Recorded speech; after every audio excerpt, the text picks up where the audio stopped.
A very good morning to class 8. I am Mrs. Sithara, your computer teacher. And this is the concluding video of MS Access Chapter 2 Part 3. In this video, we are going to learn about queries and forms in Microsoft Access 2003.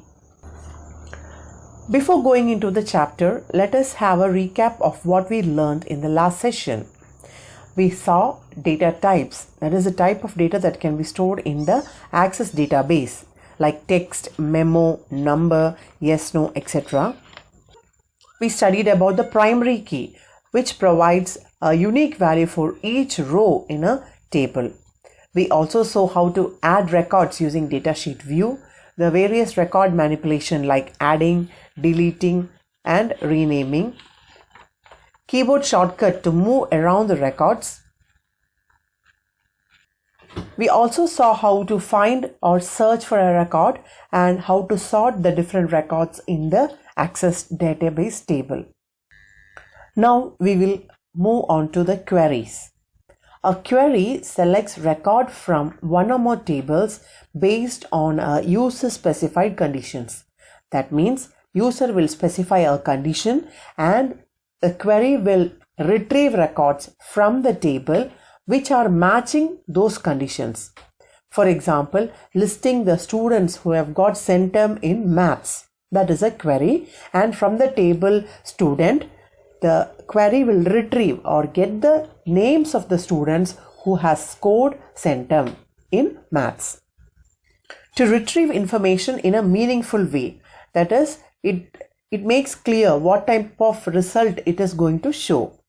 A query retrieves data from one or more tables and displays result in data sheet where it can be updated. So it can retrieve data not only from one table but many tables which are connected, and it can display the data in the form of a data sheet and you can easily do the updations. It is also used to group records and to make calculations. Now let us see how to create a query using a wizard.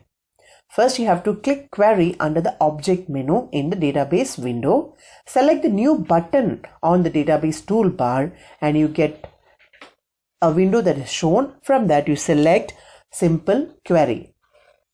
Next is to select the table or query, the name of the table or query from the drop-down list. Select the fields you want to appear in the result of the query. Here we are going to choose the fields first name and last name. If you want to select only one field at a time, you click on the greater than symbol. To choose all the fields together, you use double greater than arrow and click on next.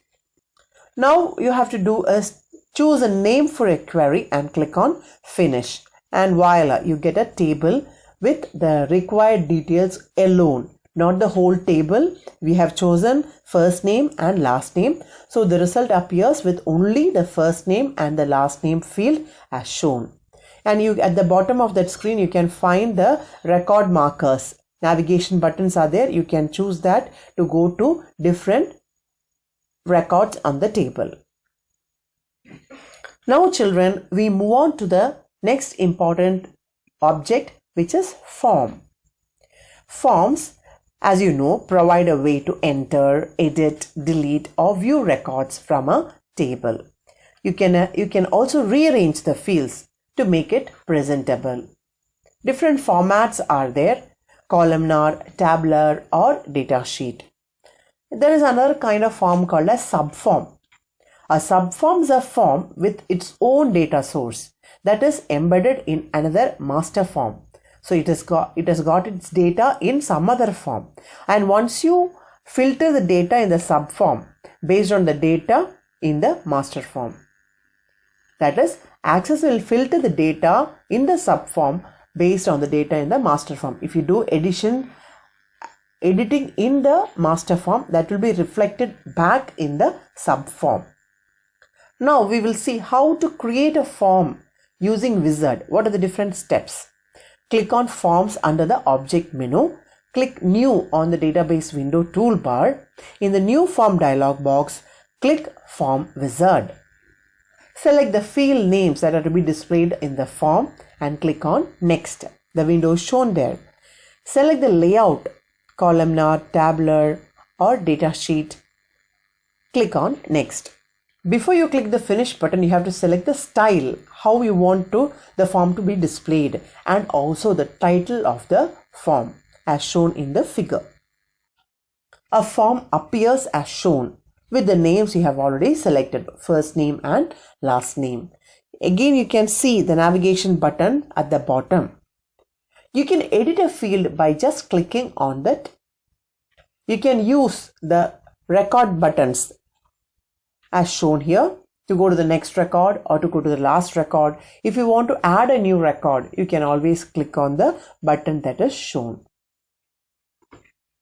Now children, it is assignment time. With this, we are concluding the Access lesson, and there is an assignment for you. You have to complete the exercises in the practice section A and B in page number 38 and activity A and B in page number 39. This you have to complete in your textbook. I will be giving you the answers for these exercises later. Stay safe children, stay healthy. Thank you and bye.